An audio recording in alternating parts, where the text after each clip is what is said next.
Today I will show you how to design the layout of a trifold brochure. Then go to File New, then type Trifold Brochure size. Then click the OK button.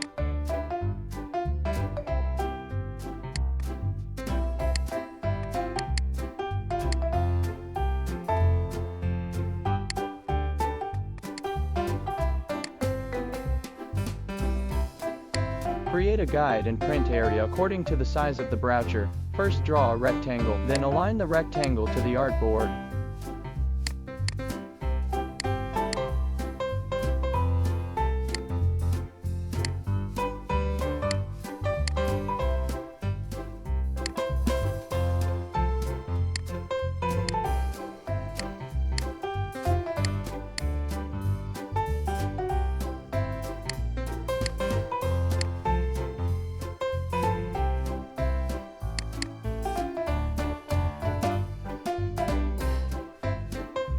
Now to make the brochure part, go to Object, then select Path, then split into grid.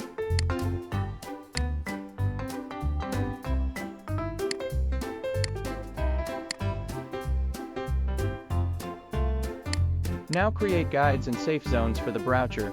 Go to Object, then select Path, Offset Path, and type safe zone size, then click on the OK button.